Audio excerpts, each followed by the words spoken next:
the government and the Ministry of Health and Family Welfare is aggressively working on standards, and standards help everybody talk in the same aspect when it comes to healthcare delivery between the providers, between the payers, between all members of the care team that ensures delivery. So in that aspect, I think the work that is going on by the Ministry of Health and Family Welfare and the way it is being received by both the public healthcare and the private healthcare is extremely positive. We're going in the right direction. I definitely expect that this will get us more boost. When we talk about the digital initiatives in India as such, the overall theme will add momentum to this, and the overall theme will give us a great boost that this industry really needs, and that I think hope will translate to speed, because ultimately with all of this, the fundamental that we are all trying to get to is how fast can we use the best technology to have the greatest access to healthcare to every citizen at all levels of healthcare that is needed, right from primary to tertiary healthcare, from wellness to continuing medical health in terms of the NCDs and how we need to take care of all of them. So that is really opening up access. That means it's opening up better avenues of providing, delivering, monitoring and sustaining healthcare, and that I would say digital initiatives of the government will give it a good boost and give it the speed and the importance associated to this that is required. See, as the government is also looking at connectivity at all the village level, the taluk level and the panchayat level, you're looking at telemedicine spreading across the country. You're looking at all the common service centers having telemedicine units which can act as an effective medium to broadcast this availability and access to healthcare to even those who don't have the best of digital features with them for their direct use. The use of the simple mobile phones, not even the high-end smartphones, but simple mobile phones to articulate that information, to use basic SMS methods to provide that awareness, especially in primary health care and in preventive health, that will greatly get the need for better healthcare delivery, people coming to healthcare institutions at the right time, using the right preventive health methods, public health definitely benefiting by it, outbreaks reducing because of increase in educational awareness of people. So those simple methods can be used to reach the larger population, plus the CSCs and the telemedicine units, so that they can connect to tertiary care and continuing medical care. So I definitely see digital enabling there, and with better and better connectivity, the 30% that you mentioned should start becoming more and more, and God willing will be at 70-30 as opposed to 30-70. You rightly said in terms of how personalization is increasing. Consumer portals are increasing. We are seeing huge changes being done in the retail side of consumers. You don't see people talking about supermarkets, but you're talking about huge online stores. But having said all of that, when it comes to healthcare, there seems to be some cautious adoption towards it. We are not seeing the strong, fast adoption that we are seeing in the retail side. One is definitely the mindset. Healthcare is a very personal subject. Traditionally, we prefer that we go as close to the doctor. It gives probably better mental comfort that you're close to the point of access. But the more and more we use digital technology to provide that access, that comfort and that quality, that mindset that you will not get the best quality if it's digital and hence you need to go in person, is just a wrong mindset. It's probably from where it originated, we will never know. It's history, but it's a mindset, and that mindset can easily be removed by providing excellent quality and access. So when somebody is not feeling well and they start using virtual methods to connect to their doctors, and connect to their doctors sometimes may also be secondary questions related to their previous visit with the doctor. It could be something to do with follow up after a surgical procedure or an inpatient admission process, that if clinically not required to be seen in person, will provide better comfort, and at the same time it will cover all the clinical aspects of that treatment process. So I definitely see that happening. And then if we start using analytics into this personalization of health portals, we can give context sensitive information not just to the person but also to his family. And again, Indian society, the family is very, very important, and we see everything as a family. So if we start giving information by the family that is more relevant in context, education information, living healthy information, preventive information, and general outbreaks, and in all also making it more fun, not always talking about it in a very, very negative consequence manner, education, making it enriching for people to look at, read, making it light but still highly informative.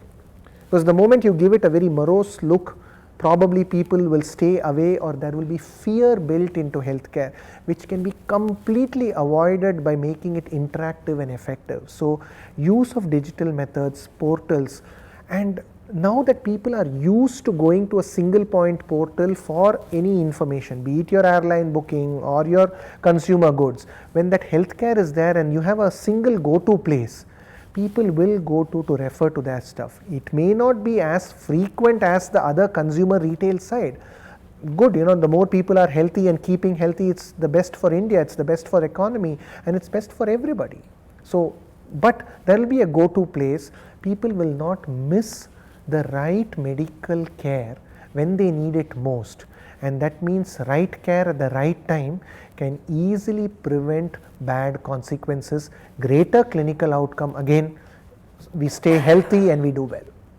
See, I think one part is the government has to ensure that information on various healthcare is well published. Information on primary health care is well published.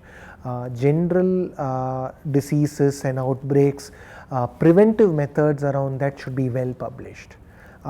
Education around how to keep away from certain outbreaks, certain diseases, protecting yourselves from a cholera outbreak or dengue or any of those kind of outbreaks, good information on that. Strong information on immunization, so that the childhood immunization program is well dealt with. Good information on NCDs, how to stay healthy. Good information in terms of how we can get health care available, how we can get close to a hospital, a primary health care center, including public and private hospitals. So, this is about getting to hospitals, the closest hospital, ensuring that you publish what services are available, all of those, and getting more doctors to interact with the community so that there are health talks. All of this, when it is done, the citizens feel that the government is doing more to bring it closer. Then the later aspects in terms of, that's I would say the face of it, the back office activities, government giving more assistance in terms of furthering the electronic medical record implementation, adoption. And I am saying government aiding, and I am not saying government owning this entire activity, and it's it's unfair to expect the government to do everything, but if the government can give that thrust and boost and public private partnership around it. It's not one sided that the government does everything, but if the government can just give that boost that is required, encourage corporates, encourage private sector, public sector to join hands, get into a strong electronic medical record, digital, then the care continuum will be perfect. Once care continuum is perfect, medical errors or omissions can easily be avoided and removed completely. Medication errors will get removed when all those information is available electronically. So those government can boost those and start having more legislation around the legality of electronic records. And yes, the government is doing something in terms of National E-Health Authority NEHA, for which they have done the notifications. So if that can be fast tracked, and I really would say the most important part here is if it can be fast tracked, because we've been talking of this for the longest time. So in order to bring in confidence, I think fast tracking and that sense of urgency will bring in a big sense of trust and confidence into the overall systems. Definitely, yes, we've been on the information technology right from the inception of our organization, and our executive management has been really strong proponents of using the best technology. In fact, it's part of our vision statement itself. What we look at is whatever we did as investments in technology, we must admit that those are paying very good results today. So the use of technology is now a strategic part of our plans. It's strategic to our entire business flow. It's strategic to the way in which we connect to our doctors, we connect to our patients, we connect to our employees. So technology, I would say, is fundamental to all our operations. We're definitely getting very good results. We've got our electronic medical record in all our hospitals. We got a good sense of integration across our hospitals. We got it all on the private cloud. We got our complete imaging on a private cloud. We've got our PHR, which is close to about 3.5 million patients on it, with a good activation and usage on our PHR.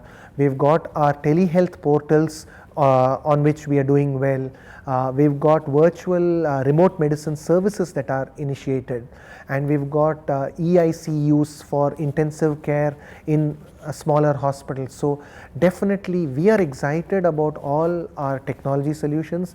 We are excited about the fact that our technology is enabling our core health system, and that automatically helps the health system reach out better, and our clinical outcomes, our quality is better, patient safety is better, and overall the care outcomes from the entire health system put together is at a very mature level. We are excited. It is very strategic to what we are doing. See, despite this thing, you're talking about how it helps in cost cutting, operational efficiency. When you've got that information integrated to you, it is the right information presented to the right person at the right time across the care across operations. So what you see in your supply chain, what you see in the front desk, what you see with doctors, what you see with administrative executives, what you see in the pharmacy, ancillary labs and radiology, all of them is the same information presented to the right people in the right format.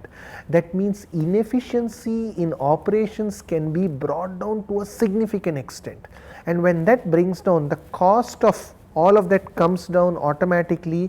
And sometimes it is not just cost coming down, but cost optimized. The right money spent in the right place to get the right outcomes, and with the fundamental of efficiency across. So it greatly helps build operational efficiency. It helps bring clinical efficiency and better care outcomes. It brings more maturity into financial excellence model, and in healthcare, bringing this all together is the service part.